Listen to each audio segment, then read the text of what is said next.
Good morning all of you. क्योंकि ये मैं दोबारा गुड मॉर्निंग करता होता हूं।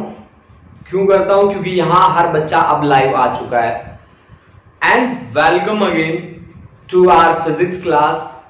एंड वी ऑलवेज से कि finest and easiest way to learn the concepts of physics. Students, we try to resolve your problem in such a easiest manner that you can start love with physics. और physics को ना आप जितना प्यार से पढ़ोगे, जितना आप दिल से पढ़ोगे, जितना आप एंटरटेन करोगे इससे, ठीक है, ये उतना ही आपके लिए इजी होता जाएगा और उतना ही आपके लिए इंटरेस्टिंग भी होता जाएगा। तो स्टूडेंट, सबसे बड़ी ज़रूरत है आपको इस सब्जेक्ट के साथ जुड़ने की, वो भी दिल से जुड़ने की। जो बच्चा फिजिक्स के साथ दिल से जुड़ गया, बिलीव मी, उसके दो सब्जेक्ट बहुत ही आगे चले जाते हैं। एक फिजिक्स, एक केमिस्ट्री को भी ले पड़ता है और एक मैथमेटिक्स को भी ले पड़ता है, ठीक है। तो इनमें से दो सब्जेक्ट, जैसे बायो वाले हैं तो उनका फिजिक्स केमिस्ट्री स्ट्रॉन्ग हो जाएगा फिर, और बायो तो हो ही जाती है स्ट्रॉन्ग, ठीक है। और मैथमेटिक्स वाले हैं, उनका फिजिक्स और मैथमेटिक्स कॉम्बिनेशन में आ जाता है। Students, one most important thing कि जब आप फिजिक्स को पढ़ते हो तो आप रट्टाफिकेशन पे बिल्कुल नहीं जा सकते। पता है क्यों? क्योंकि अगर आप रट्टाफिकेशन पे जाओगे तो रट के आप 4-5 कॉन्सेप्ट प्रिपेयर कर लोगे। यहाँ कोई अंत नहीं है कॉन्सेप्ट का। यानी कि सबसे पहले आपको क्या करना है, फिजिक्स पढ़ते टाइम अपने कॉन्सेप्ट को क्लियर करना है, ठीक है। अगर आपका कॉन्सेप्ट क्लियर है तो फिर आप परफॉर्म कर सकते हो। जैसे कि मैं ये न्यूमेरिक ये कॉन्सेप्ट करने वाला हूँ, इसकी डेरिवेशन करूँगा मैं, ठीक है। अब इसकी डेरिवेशन पे बेस होके मुझे बहुत सारे न्यूमेरिकल्स करने पड़े। अब वो सारे न्यूमेरिकल मैं कैसे परफॉर्म करूंगा, लेट अस चेक, ठीक है। मेरे पास आर्टिकल है मेरा कि मुझे वर्क डन निकालना है in moving a body up a rough incline plane. देखो, मैंने वर्क डन के बारे में आपको कुछ एक बातें बता रखी हैं। वर्क डन के बारे में मैंने आपको बताया कि वर्क डन एक स्केलर क्वांटिटी होती है और वर्क डन को हम बेसिकली क्या कहते हैं, this is force into displacement. Force multiplied by displacement is nothing but equal to work done, है ना भाई। वर्क तो यही होता है, फोर्स इनटू डिस्प्लेसमेंट, सिंपल।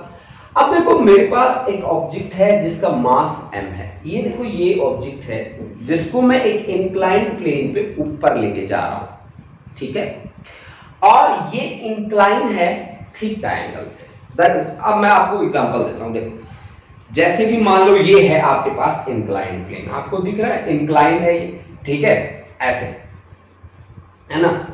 अब आप किसी ऑब्जेक्ट को ऊपर लेके जा रहे हो। अब मेरे पास कोई ऑब्जेक्ट, ये ले लो यार, ठीक है। इसी पेन को आप ऊपर लेके, पेन दिख ही नहीं रहा इसमें, इसको आप ऊपर लेके जा रहे हो ऐसे, है ना। आपने एक फोर्स लगाई है और आप फोर्स लगा के इसको ऐसे ऐसे ऐसे ऐसे ऊपर लेके जा रहे हो, ठीक है। ऐसे ऐसे जा रहा है ये ऊपर, ठीक है। अब इसको ऊपर ले जाने में मैंने फोर्स लगाई है P के ऊपर, ठीक है। और P फोर्स लगा के, जैसे कि आपने कहा यहाँ पे अप्लाइड फोर्स आपकी P है, तो P फोर्स लगा के मैं इसको ऊपर लेके जा रहा हूं, ठीक है। मान लीजिए ये यहां से लेकर यहां तक AB आपका डिस्प्लेसमेंट S के इक्वल है। Let AB is equal to S, या आप यूं कहते हैं कि डिस्प्लेसमेंट जो आपको ट्रेवल करना है वो आपके पास S है, ओके गाइस। अच्छा, आपने अप्लाई किया फोर्स P। अब मुझे वेट का तो पता है भाई, कि वेट के बारे में तो मैंने रट्टे मार रखे हैं, क्या कि weight always acts vertically downward. तो ठीक है, मैंने वेट की डायरेक्शन दिखा दी। वेट क्या होता है, mass into acceleration due to gravity होता है ना। वेट होता है mass into acceleration due to gravity, जिसको हम डिनोट करते हैं G से, जिसकी वैल्यू होती है कितनी, 9.8 on the surface of earth. मैं न्यूमेरिकल में क्या लेता आ रहा हूँ, 10 लेता आ रहा हूँ। जहां पे भी मैं 10 वैल्यू ले रहा हूँ, समझ लो G की वैल्यू ले रहे हैं सर, ठीक है। अच्छा जी, अब सुनो मेरी बात को थोड़ा सा और आगे बढ़ाते हैं। अब mg वर्टिकली डाउनवर्ड में है, इसको दो कंपोनेंट में रिजॉल्व कर सकते हैं अपन, बिल्कुल कर सकते हैं। एक तो कंपोनेंट हो जाएगा इसका एग्जैक्ट डाउनवर्ड, एक तो हो गया भाई ये इस प्लेन का एग्जैक्ट डाउनवर्ड, इस प्लेन का एग्जैक्ट डाउनवर्ड ये था। मतलब आपके पास मान लो कोई हॉरिजॉन्टल प्लेन है ऐसे, तो उसका डाउनवर्ड तो ये पेन है। अगर मैं इसको टेढ़ा कर दूं तो इसका डाउनवर्ड कौन होता है, ये वाला होता है ना। अच्छा, अब इनके बीच में एंगल कितना बनेगा, इनके बीच में एंगल आप यहां से देख लो, यहां जितना एंगल है उतना ही एंगल यहां पे बनेगा। दिस इज से थीटा, ये थीटा है तो ये भी थीटा, तो ये आपके पास बना mg cos थीटा, है ना। एक कंपोनेंट तो आ गया cos, जिसके साथ होता है थीटा उसको मिलता है cos कंपोनेंट। और दूसरा कंपोनेंट आपके पास आया भाई क्या, mg sin theta, mg sin theta. और नॉर्मल रिएक्शन के बारे में मैंने बता रखा है कि normal reaction always acts perpendicular to the contact surface contact surface के हमेशा परपेंडिकुलर एक्ट करता है, then this is the normal reaction. अब अगर मैं ध्यान से देखूं तो नॉर्मल रिएक्शन वाली लाइन में कौन बैठा है, mg cos थीटा, तो n इज इक्वल टू आपके पास आ गया क्या, mg cos थीटा। नंबर एक बात। अब आपने क्या कहा कि मैंने फोर्स अप्लाई करी है P अप्लाई करी, तो जिस डायरेक्शन में मैंने अप्लाई करी है फोर्स उसके अपोजिट डायरेक्शन में कौन होता है, that is force of friction, say that is capital F। Capital F मैंने मान लिया फोर्स ऑफ फ्रिक्शन। तो अब आप मेरे को बताओ कि ऑब्जेक्ट अभी चला है, मान लो अभी चला है, तो अभी चला है तो इसका मतलब है कि ये और ये दोनों कंपोनेंट एक दूसरे को बैलेंस करने चाहिए। तो आपके पास अप्लाइड फोर्स कम से कम कितनी होनी चाहिए, mg sin theta plus F के बराबर होनी चाहिए। और F क्या है, आपकी फ्रिक्शनल फोर्स है, फ्रिक्शनल फोर्स है ना। अब फ्रिक्शनल फोर्स जैसे मैं लिखता हूं ना, मेरे दिमाग में घंटियां बजनी शुरू हो जाती हैं, और वो घंटी बजते ही मेरे को कहती है कि अरे यार मैं तो म्यू इनटू नॉर्मल रिएक्शन हूं।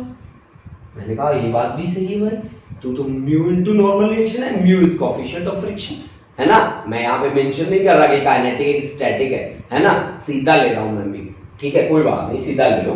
तो P इज इक्वल टू आपके पास आया mg sin theta plus mu into normal reaction, but from equation 1 normal reaction की वैल्यू है mg cos theta, then this is mg sin theta plus mu mg cos theta, है ना। This is equal to P, this is applied force. Work done क्या होता है भाई, work done होता है force into displacement P into S।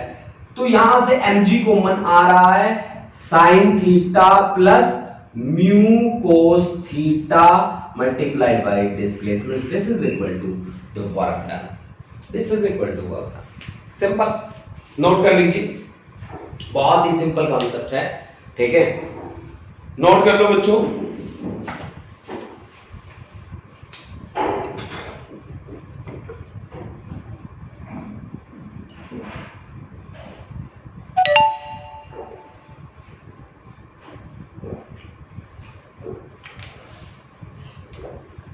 यानी कि ये कहानी आई थिंक आपको बहुत इजीली समझ में आ जानी, ठीक है, क्योंकि ये कोई कॉम्प्लिकेटेड कॉन्सेप्ट था ही नहीं, बहुत इजी कॉन्सेप्ट था।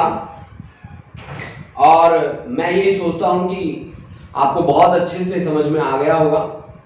तो आप स्क्रीनशॉट लेना चाहते हैं तो स्क्रीनशॉट ले सकते हैं, नोट कर लिया है देन इट्स ओके, ठीक है। अदरवाइज आपको कल भी मिलेगी ये रिवीजन के लिए वीडियो, ठीक है, आपके फेसबुक पेज पे, जहां पे CISD साइंसेस ग्रेड 11, ठीक है, उस पेज पे आप जाएंगे फेसबुक वाले पे, तो आपको ये वीडियो मिल जाएगी, टेंशन नहीं लेने का, ठीक है।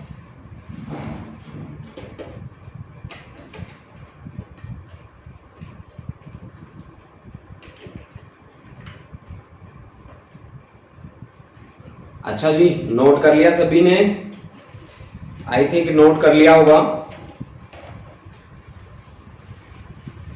अगर नोट कर लिया तो फिर हम बढ़ते हैं अपने नेक्स्ट टारगेट पे, और नेक्स्ट टारगेट है मेरा सेंट्रीपिटल और सेंट्रीफ्यूगल फोर्सेस के साथ मेरे को डील करना है। सेंट्रीपिटल और सेंट्रीफ्यूगल फोर्स के साथ मैं फर्स्ट चैप्टर में, चैप्टर नंबर 2 में मैं डील करके आया हूं। डायमेंशनल फॉर्मूला मेरे को बनाना था, वहां मैंने उनके साथ काम किया था थोड़ा बहुत, ठीक है। तो आज हम देख लेते हैं उस काम को कि हमने कितना किया था और उस पर कैसे काम किया था। देखो जी, कॉन्सेप्ट कैसा है, कॉन्सेप्ट है जी सेंट्रीपिटल और सेंट्रीफ्यूगल फोर्स का। ठीक है ना। मेरा कॉन्सेप्ट है सेंट्रीपिटल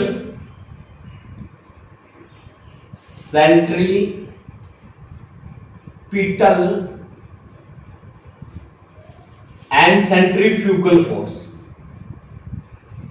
सेंट्रीफ्यूगल, देखो भाई इसमें मैं आपको आपके बचपन की याद दिला दूंगा, ठीक है। सेंट्रीपिटल और सेंट्रीफ्यूगल फोर्स। अब देखो ये कॉन्सेप्ट किसके लिए आया स्पेशली। सेंट्रीपिटल वर्ड जब मैं यूज करता हूं तो मुझे एक ही बात याद आती है, और वो बात मुझे कहती है कि यार तुझे सर्कल में घूमना है। मैंने कहा सर्कल में घूमना है तो फिर मेरी क्या क्या कंडीशंस हैं वो भी मेरे को बता दो, ठीक है। तो अब देखिए ये आपके पास है एक सर्कुलर ट्रैक, ऐसा एक सर्कुलर ट्रैक है ना।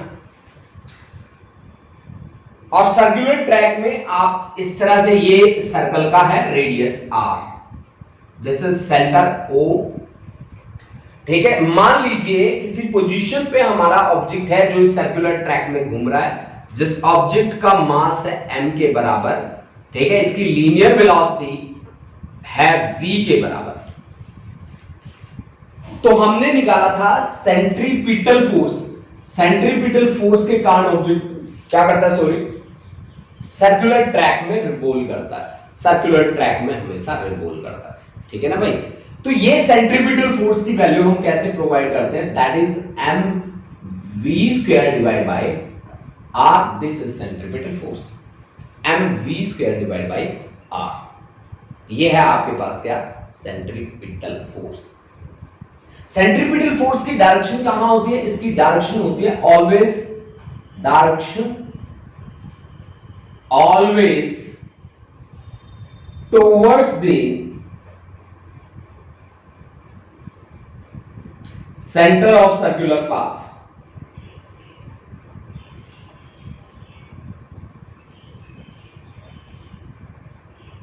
towards the center of circular path, है ना।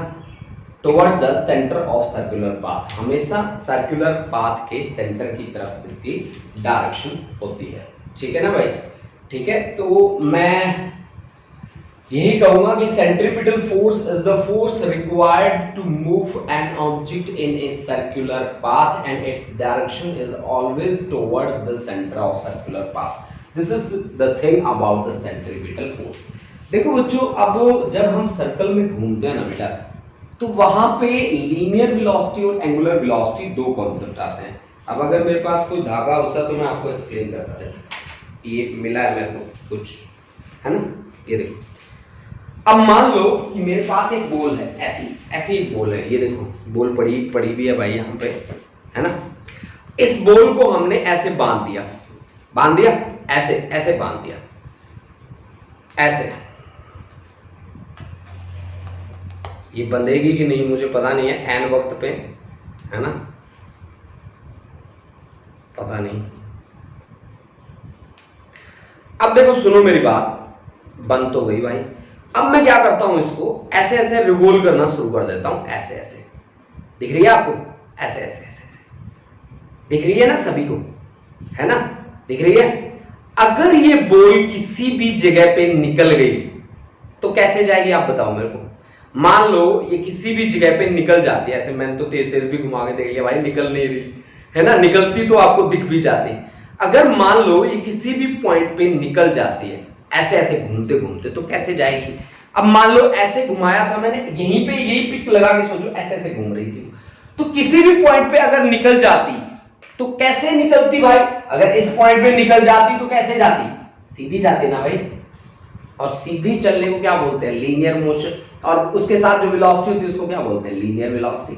That's why I have represented by A straight line, ठीक है ना। मैंने स्ट्रेट लाइन क्यों लिया, लीनियर वेलोसिटी के लिए, इसीलिए आपको घुमा के दिखा दिया भाई, ठीक है ना। अगर इस पॉइंट पे ये छूट जाती तो ऐसे जाती। इसका मतलब क्या है, सर्कुलर पाथ में लीनियर वेलोसिटी की डायरेक्शन हर एक पॉइंट पे क्या होती जाती है, चेंज होती जाती है। अब देखो बेटा, सेंट्रीपिटल फोर्स क्या है, ये वो फोर्स है जो ऑब्जेक्ट को सर्कुलर ट्रैक में घुमाती है, इसकी डायरेक्शन होती है towards the centre of circular path. अब देखो, अब मुझे ये भी पता है कि यहां पे एंगुलर वेलोसिटी का भी कहीं ना कहीं कॉन्सेप्ट आता है। मान लीजिए ये मेरी पोजीशन थी P, ये मेरी पोजीशन है Q, और यहां से लेकर यहां तक एंगल बना थीटा, तो यहां पे एंगुलर वेलोसिटी का भी कॉन्सेप्ट आता है, and that concept is angular velocity omega, that is equal to omega is equal to angular displacement, ठीक है, upon time, theta upon T. और रिलेशन होता है लीनियर और एंगुलर वेलोसिटी के बीच, v is equal to R omega. v is the linear velocity, r is the radius of circular path, and omega is angular velocity. अगर मैं v is equal to R omega centripetal force वाले में रख दूं, fc में रख दूं, तो m by r, v is equal to R omega, यानी कि r square omega square, this is m r omega square, यानी कि सेंट्रीपिटल फोर्स की एक वैल्यू आप ये भी यूज कर सकते हो, that is m into R into omega का स्क्वायर, ओमेगा का स्क्वायर, ये वैल्यू भी आप यूज कर सकते हो बच्चा पार्टी बहुत आसानी से। अब देखो, ये बात तो सारी की सारी सेंट्रीपिटल फोर्स के बारे में आ गई। अब सेंट्रीफ्यूगल फोर्स क्या है? मैग्नीट्यूड तो इसका यही है भाई, मैग्नीट्यूड तो इसका चाहे m v square by r ले लो, चाहे m r ओमेगा स्क्वायर ले लो, ठीक है, लेकिन इसकी डायरेक्शन का पंगा है। इसकी टेंडेंसी क्या है? ऑब्जेक्ट को सीधा चलाने की। ये न्यूटन बाबा को फॉलो करता है, जैसे हम फॉलो करते हैं ना किसी को, जैसे कि हम किसी के लेक्चर अच्छे लगे तो हम उसको फॉलो करते हैं, है ना, महाराज, तो इसने ना सेंट्रीफ्यूगल वाले ने महाराज माना है, कि उसको पता है न्यूटन को। और न्यूटन क्या कहते हैं कि every object in this nature has a tendency to travel a straight line path, कहते हैं ना न्यूटन बाबा कहते हैं कि every particle in this nature has a tendency to travel a straight line path. और उनको माना किसने? सेंट्रीफ्यूगल फोर्स ने। कैसे माना? सोच के देखो, चलो हम सोचते हैं, ठीक है, सभी बच्चे सोचेंगे मेरे साथ कि आप गाड़ी में जा रहे हो, है ना, अच्छी गाड़ी लेना भाई, कहीं वो पुराने वाली वो गाड़ियों में बैठ जाओ, ओमनी में, है ना, वो गुंडे ले घूमते होते हैं गाड़ियां जिसमें किडनैपिंग वगैरह होती है, कहीं उसमें बैठ के ख्वाब मत लेना, अच्छे ख्वाब लेना, कोई जैगुआर सोचना, कोई ऑडी मर्सिडीज सोचना, है ना, बढ़िया गाड़ियां सोचना यार, मुझे तो नाम भी नहीं पता ज्यादातर गाड़ियों के, ठीक है। तो अब हमें क्या आया, हमने गाड़ी भगा रखी है पूरी, है ना, ड्राइवर ने भगा रखी है, आप तो पीछे बैठे हो आराम से, ठीक है। अब एकदम से उसने टर्न लिया ऐसे। अब टर्न लेने का क्या मतलब होता है कि हमने थोड़ा बहुत सर्कुलर पाथ पे हम थोड़े से किसी सर्कल के हिस्से पे हैं भाई। मान लो हमारे पास ऐसा कोई टर्न आता है, ऐसा कोई टर्न आता है, of course this is the part of circle ना, ठीक है भाई। हम सीधे आ रहे थे यहां से ऐसे, ठीक है, अब हमने टर्न लेके जाना है ऐसे, है ना, ऐसा होता है ना हाईवे पे, तो हमने ऐसे कट लिया गाड़ी को। तो जैसे हम कट लेते हैं, या यूं कहें कि सर्कुलर ट्रैक में आते हैं, तब हमारी टेंडेंसी, पीछे बैठे लोगों की टेंडेंसी क्या होती है? बाहर निकल के पड़ जा ऐसी होती है ना, होता है ना ऐसा। आपके ऊपर एक फोर्स लगती है, आप ऐसे टेढ़े हो जाते हो, ऐसे टेढ़े हो जाते हो ना गाड़ी में। अरे चलो यार छोड़ो, इस बात को छोड़ो, गाड़ी में टेढ़े हो जाते हो, आप नहीं मानोगे इस बात। झूले तो झूले ना, अभी बचपन से निकल के आए हो, ठीक है, और 11वीं क्लास में हुए हो, अभी नए ताजा, ठीक है। तो जब बचपन में थे तो पार्क में जाते थे, पार्क में झूला झूलते थे ना, वो गोल गोल घूमने वाला, ठीक है, जिसमें गोल गोल घूमते थे, आप पैर लगा के गोल गोल घूमते रहते थे, उसमें हैंडल दिया होता था आगे, ठीक है, उसको पकड़ लेते थे, आप ऐसे हो जाते थे, ऐसे क्यों हो जाते थे पता है आपको? वो सेंट्रीफ्यूगल फोर्स थी जो आपको कहती थी कि बाहर फेंक के मारूंगी, है ना। तो यानी कि ऐसे मैंने आपको बहुत सारे एग्जांपल्स दिए हैं, जैसे कि मैंने 2 एग्जांपल दिए, बहुत सारे तो नहीं दिए, 2 एग्जांपल दिए हैं जो आपको क्या बताते हैं कि जब हम सर्कुलर ट्रैक करते हैं तो कहीं ना कहीं वहां एक फोर्स होती है जो हमें सीधा चलाने की कोशिश करती है, और उसी फोर्स का नाम बच्चों क्या है? सेंट्रीफ्यूगल फोर्स है, ठीक है ना। उसी फोर्स का नाम है बच्चों सेंट्रीफ्यूगल फोर्स, ठीक है। तो अब आप मुझे बताइए कि सेंट्रीपिटल और सेंट्रीफ्यूगल का फंडा आपको समझ में आया कि नहीं आया? ठीक है, आपको मैं 1 मिनट का टाइम दे रहा हूं, केवल 1 मिनट। चैट बॉक्स में आइए, फटाफट से बताइए कि ये सेंट्रीपिटल और सेंट्रीफ्यूगल का फंडा क्लियर है कि नहीं है। ठीक है, जल्दी आइए बेटा, ज्यादा टाइम नहीं देंगे हम आपको।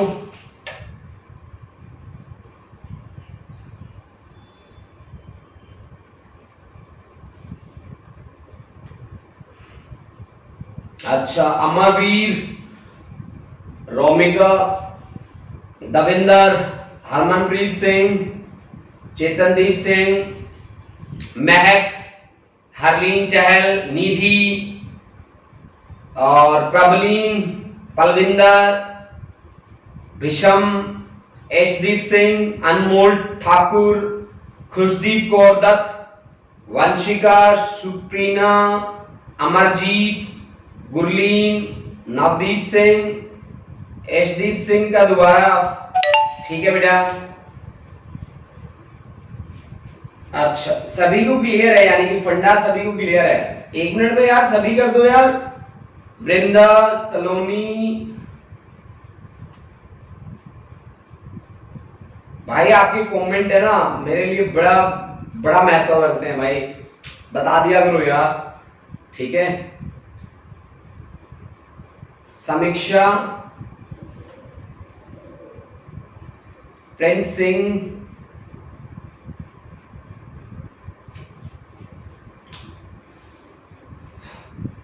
अच्छा और कोई नहीं बोलेगा? मत बोलो भाई। चलो मैं वापिस आ रहा हूं।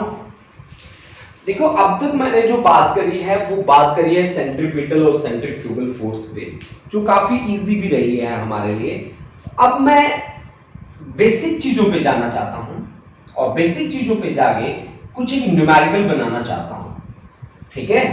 तो सबसे पहले हम स्लाइडिंग की बात करेंगे। स्लाइडिंग कहां होती है, कैसे होती है। स्लाइडिंग वाले झूलों पे आप गए होंगे, ठीक है, पार्क वगैरह में। ठीक है, तो वहां पे बच्चा ऊपर चढ़ता है एक हाइट पे और फिर नीचे स्लाइड हो जाता है ना। That's the sliding.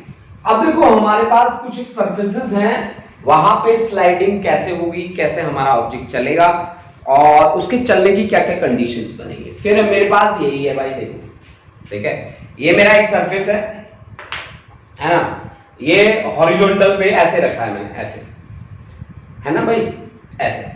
अब मैंने इसको क्या कर दिया, बेंड करना शुरू कर दिया।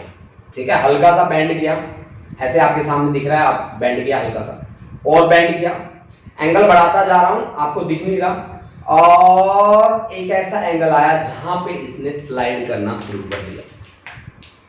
यानी कि वो एंगल जिसके जस्ट बाद ये मूव करना शुरू कर दिया, that angle is angle of sliding that we have discussed last day I think. बहुत ही इजी आर्टिकल है, ठीक है, लेकिन इसकी थोड़ा डेप्थ मीनिंग समझने की हमें जरूरत है, इसलिए हम इस पे थोड़ा सा काम करते हैं।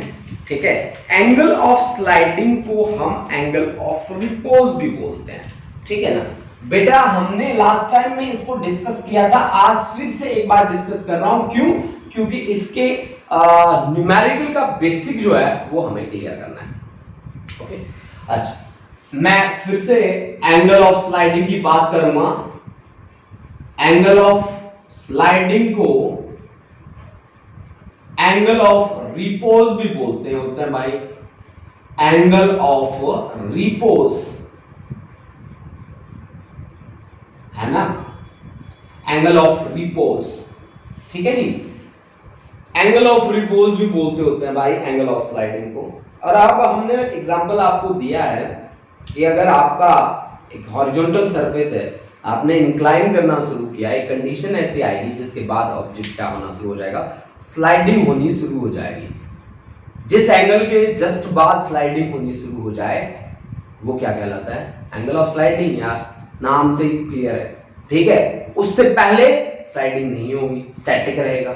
ठीक है ना, तो ये बात है आपके पास मेन। अब देखो इस बात पे थोड़ी सी चर्चा करते हैं। चर्चा कैसे करते हैं, मान लीजिए आपके पास ये एक प्लेन है ऐसा। अब मैंने क्या किया, यहां पे एक सरफेस ऐसे था, अब उस सरफेस को ऐसे करता जा रहा हूं, ऐसे ऐसे ऐसे ऐसे ऐसे ऐसे। ये हो गया भाई incline.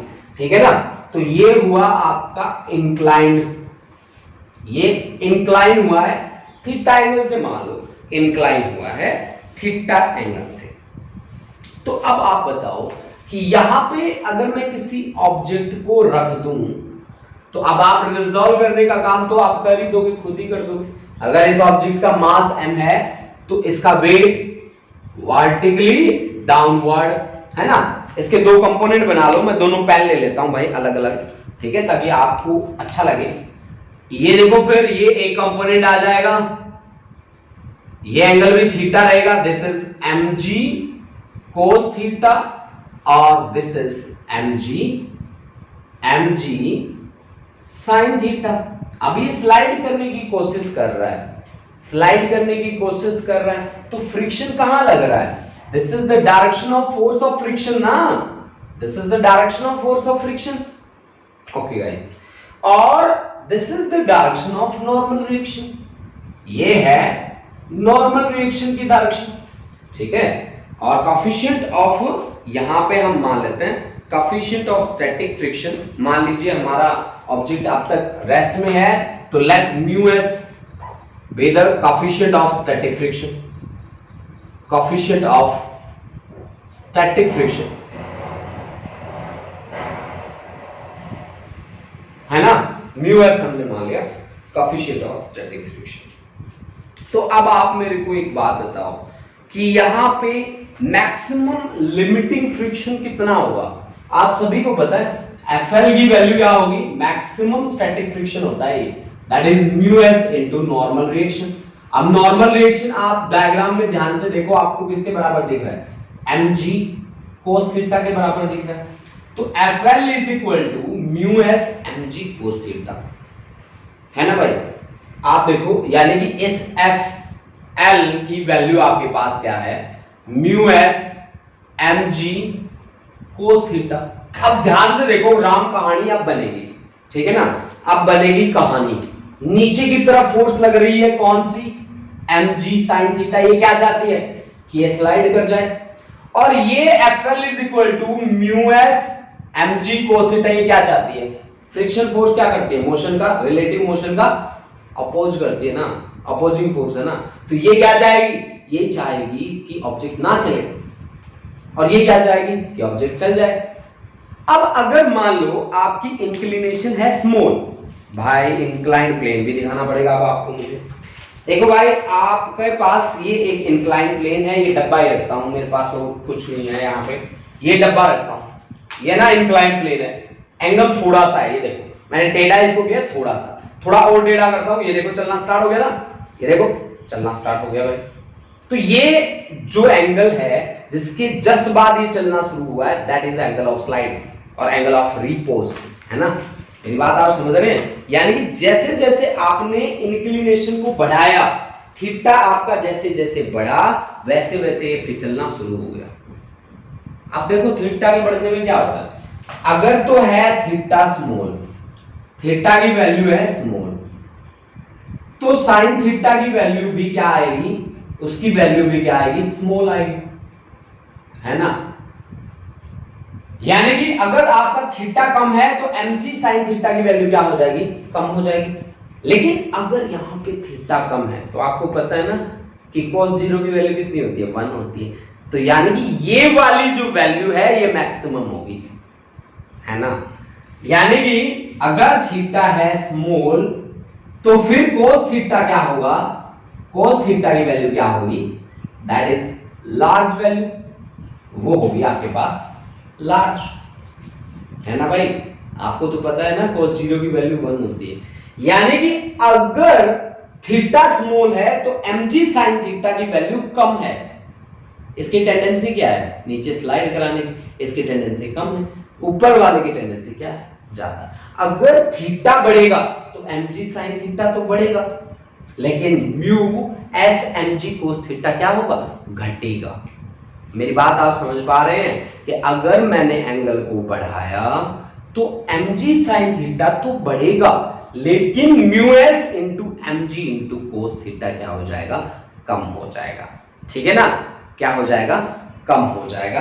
This is the thing जो मुझे यहां पे बताना था। अब मैक्सिमम एंगल यहां पे at which block is just about to slide, maximum angle आप निकाल लो। Maximum angle at which block just slides, slides कब करेगा भाई? जस्ट स्लाइड, मतलब ये वाली फोर्स और ये वाली फोर्स क्या होनी चाहिए, बराबर। Then mg sin theta must be equal to mu S mg cos theta, है ना भाई।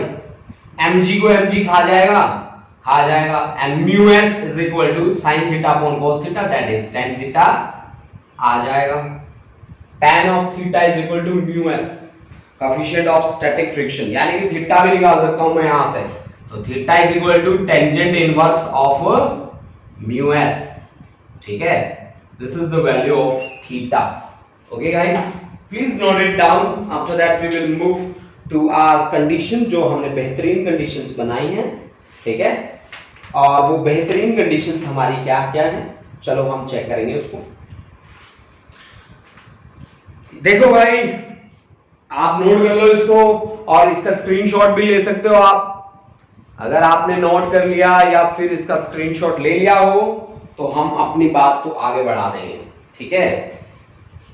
तो आपको मैं इतना ही टाइम दूंगा इसका नोट करने का या इसका स्क्रीनशॉट लेने का, ठीक है। थोड़ा सा फास्ट कर लो अपने आप को।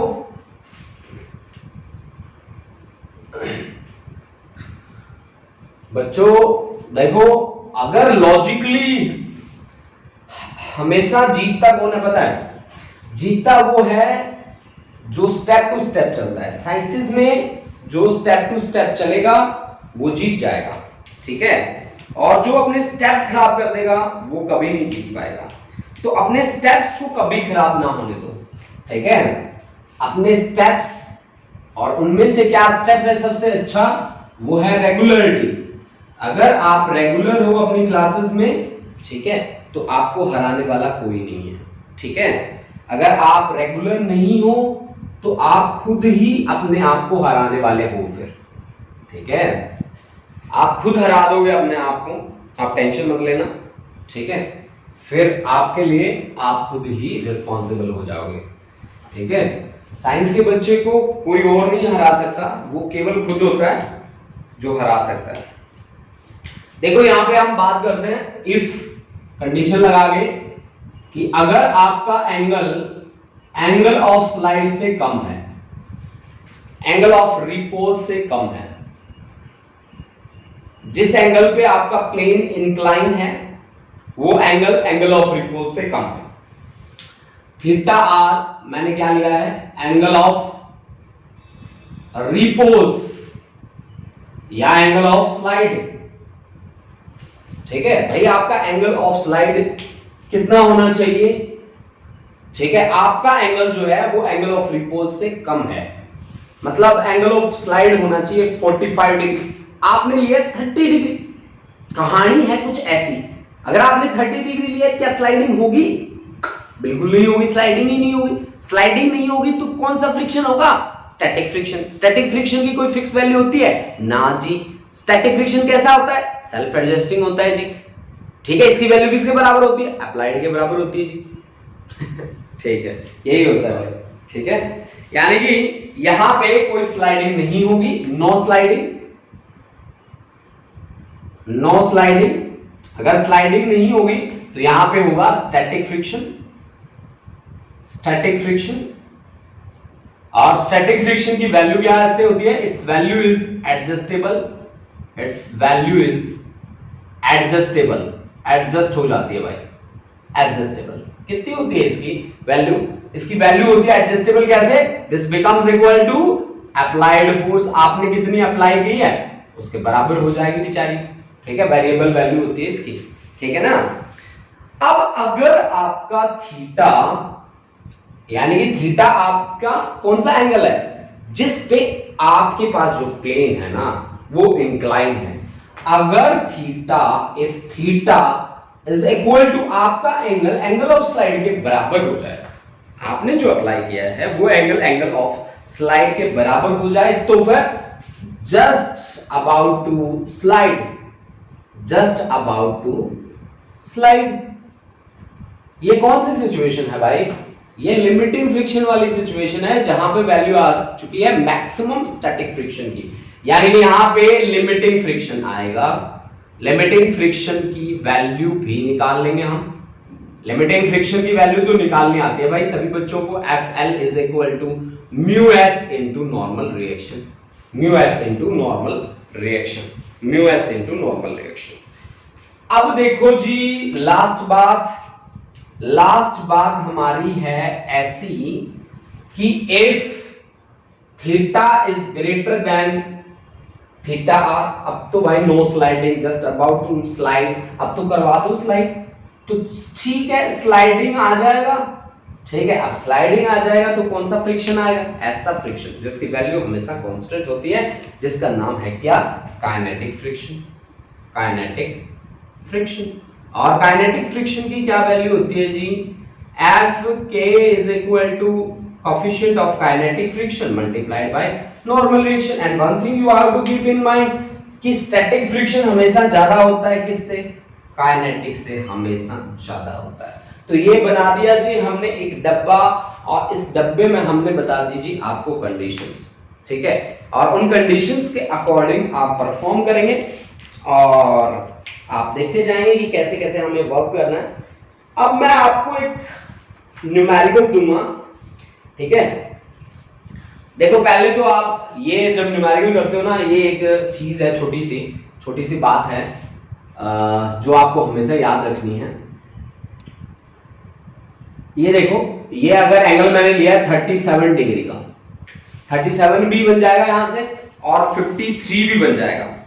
तो परपेंडिकुलर 3, बेस 4, ये 3, 4 और 5, ये आप हमेशा याद रखें 37 का।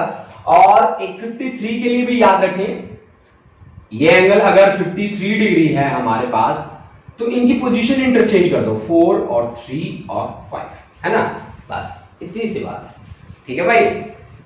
अब देखो भाई बच्चों, अब मैंने ये क्यों लिया है, क्योंकि इस पे कहीं ना कहीं मैं एक आध न्यूमेरिकल बना लूंगा, ठीक है, अगर आपकी परमिशन होगी तो, ठीक है, अगर आप परमिशन दोगे मुझे तो मैं न्यूमेरिकल बना लूंगा, बना दूं न्यूमेरिकल, ठीक है भाई। अब देखो थीटा लेस देन थीटा, यार कहां फंसा दिया आप लोगों ने मेरे को, ठीक है, हर रोज मेरे से न्यूमेरिकल बनवा लेते हो नए नए हैं, और खुद करते हो कि नहीं करते मुझे नहीं पता भाई, है ना, लेकिन किया करो भाई, खुद से भी किया करो, कुछ कोशिश किया करो, कोशिश करने वालों की कभी हार नहीं होती। आपने वो पोएम सुनी नहीं है, मैंने मेरे बचपन में बड़ी सुनी है यार, ठीक है। अब देखो आपने एक प्लेन लिया है और ये एंगल, अभी 37 की बात हम कर ही रहे थे, तो क्यों ना 37 को इंट्रोड्यूस किया जाए। लो जी, ये एंगल है हमारे पास 37 डिग्री, ओके, अच्छा, और ये हमारे पास है जी एक ऑब्जेक्ट जिसका मास है m। मान लिया if angle of repose is 45 degree, if angle of repose is 45 degree, अगर एंगल ऑफ रिपोज 45 डिग्री है, find force and acceleration, find force and acceleration. Okay guys, कैसे काम करना चाहिए। सबसे पहले देखो कि आपको जो एंगल दिया है that is theta and this is theta R, तो theta is less than theta R ना, theta is less than theta. अगर आपका जो एंगल है वो स्लाइडिंग से कम है, क्या स्लाइडिंग होगी, no sliding, what it mean कि नो स्लाइडिंग, स्लाइडिंग नहीं होगी भाई, अब स्लाइडिंग नहीं होगी। कोएफिशिएंट ऑफ फ्रिक्शन आपको म्यू दे रखा है यहाँ पे 0.1, सीधी सी बात, ठीक है। तो अब आप मेरे को बताओ कि यहाँ पे मास मैंने इसका दे दिया आपको 2 kg, ठीक है, और mg डाउनवर्ड, और this is mg cos 37 degree, और this is mg sin 37 degree. अब आप मेरे को एक बात बताओ भाई, स्लाइडिंग नहीं हो रही तो आपका फ्रिक्शन किसके बराबर है, स्टैटिक के बराबर है। तो स्टैटिक फ्रिक्शन तो सेल्फ एडजस्टेबल होता है, एडजस्ट करता है। एडजस्ट कैसे करेगा? अप्लाइड फोर्स के बराबर हो जाएगा। अप्लाइड फोर्स कितनी है? अप्लाइड, इसके ऊपर जो अप्लाई हो रही है वो इसके बराबर है। तो आपके पास स्टैटिक फ्रिक्शन फोर्स कितनी वैल्यू आ जाएगी? स्टैटिक फ्रिक्शन की maximum limiting force, static friction की वैल्यू निकाल लो, सीधी निकाल लो, चलो कोई बात नहीं, ठीक है। That is mu S into normal reaction, है ना भाई। तो म्यू एस आपके पास है 0.1, नॉर्मल रिएक्शन है mg cos 37 डिग्री, 37 डिग्री, है ना। 0.1 into mg into cos 37 degree, यही होता है ना कि force of friction is equal to coefficient of friction multiplied by normal reaction. तो यहाँ पे आपके पास सीधी सीधी सी फोर्स आ गई, ठीक है। आपको घूमने की जरूरत ही नहीं है भाई, ठीक है। या आप ये कहिए यहाँ पे this is the maximum limiting force आया आपके पास, मैक्सिमम स्टैटिक फोर्स आया, आपके पास एग्जैक्ट वैल्यू क्या होगी? That exact value is mg sin 37 degree. Exact value of static friction that is mg sin 37 degree. अब बताइए मास कितना है? मास आपको दे रखा है 2 kg, g की वैल्यू 10 ले लो। sin 37 साइन होता है परपेंडिकुलर अपॉन हाइपोटेन्यूज, यानी कि 4/5, 5 2 जा और 4 4 जा 16 Newton. This is the right answer. ये एग्जैक्ट वैल्यू है किसकी? फ्रिक्शन फोर्स की, ठीक है ना। ये एग्जैक्ट वैल्यू है आपके पास फ्रिक्शन फोर्स की। अब देखो भाई, अगर आप यही वैल्यू आप निकालना चाहते हैं म्यू एस वाली टर्म से, mu S into normal reaction, तो म्यू इज इक्वल टू क्या होता है? देखो इसको ना थोड़ा सा तरीके से सॉल्व करो। म्यू इज इक्वल टू क्या होता है? Tangent of mu is equal to tan of theta R. Theta R कितना दे रखा है यहाँ पे? Angle of repose 45 degree. tan 45 degree की वैल्यू कितनी होती है? tan 45 डिग्री की वैल्यू होती है भाई 1। तो ये आ गया म्यू इज इक्वल टू 1, ठीक है ना। म्यू इज इक्वल टू 1 आ जाएगा आपके पास। अब देखो, अब आप निकाल लो FL। FL is equal to FL आपके पास आ जाएगा क्या? Mu into normal reaction. तो म्यू है आपका 1, नॉर्मल रिएक्शन है mg cos 37 डिग्री। तो m कितना है? m है 2, g आपने लिया है 10, cos बेस अपॉन हाइपो 3/5, 5 2 जा और 3 4 जा 12 न्यूटन, ठीक है। अब आपकी जो मैक्सिमम लिमिटिंग है, ठीक है, वो आपके पास किसके बराबर है? 12 न्यूटन के बराबर है, ठीक है। और आपकी एग्जैक्ट वैल्यू, आपकी अप्लाइड वैल्यू कितनी है? वो है 16 न्यूटन, 16 न्यूटन। यानी कि आपके पास जो वैल्यू आई है वो वैल्यू किससे कम आई है? वो आपकी exact value of static friction से कम आई है, ठीक है भाई। ओहो, बेस अपॉन हाइपो, ये देखिए ध्यान से, cos 37 यहां से base upon hypo, this is 4/5, है ना।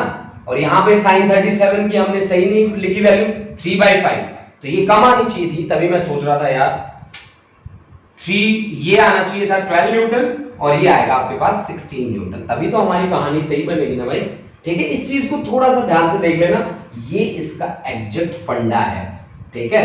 ये दो तरीके से हम काम कर सकते हैं इसके साथ, वो दोनों तरीके हमारे सामने आ चुके हैं, ठीक है ना। अब यहां से ये जो FL होगा ये ज्यादा रहेगा किससे?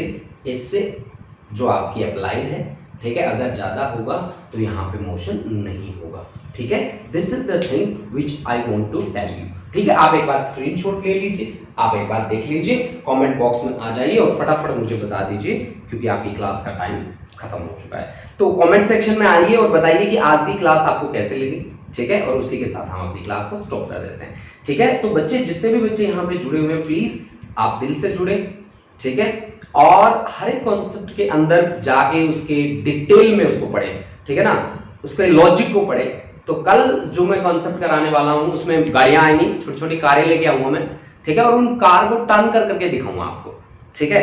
तो आपको बहुत मजा आने वाला है अगले दिन, ठीक है। कल जो हमारा दिन होगा नेक्स्ट डे, तो उसमें आप देखेंगे कि गाड़ियां कैसे घूमती हैं। मैंने आपको बताया था ना, बाहर की तरफ फेंकते हैं, तो कैसे वो फेंकते हैं बाहर की तरफ, ये सारी की सारी बातें कल हमें पढ़नी है, ठीक है स्टूडेंट्स। तो कमेंट सेक्शन में आ जाइए और फटाफट से मुझे बता दीजिए कि आज की क्लास के कैसे क्या व्यूज हैं और कैसी आपको क्लास लगी, आपका कॉन्सेप्ट क्लियर हुआ कि नहीं हुआ, कोई डाउट आए हैं तो डाउट भी बता दीजिए। अच्छा Vrinda, Avi great class sir, thank you बेटा। Amarveer wonderful class, thank you. Vrinda very interesting class sir, thank you sir. Vanshika amazing class, thank you बेटा। Chetandeep thank you. अमरजीत कौर, दविंदर सिंह, महक, एशदीप, चेतनदीप, हरकिरत कौर, नवनीत कौर, हरलीन चहल, अच्छा हरलीन की अटेंडेंस भी लगा देते हैं, ठीक है। पागलीन Kaur, Khushdeep Kaur Dutt, Amarjeet Kaur, Sahaj Kaur, Romika, Navdeep Singh, thank you students, thank you बेटा। Gurleen sir, F L is equal to 1.6 और 16, 16 है ना बेटा, 16 है, 1.6 कहां लिखा है यहाँ पे, 16 है बेटा, 16 है, 16। अच्छा Suprina thank you sir. Anmol, Manpreet Kaur, Romika Sharma, students आपका बहुत बहुत धन्यवाद, ठीक है। एंड मैं आपको बार बार थैंक यू ही कहता हूं और थैंक यू ही आज कह पाऊंगा। Thank you students and have a nice day.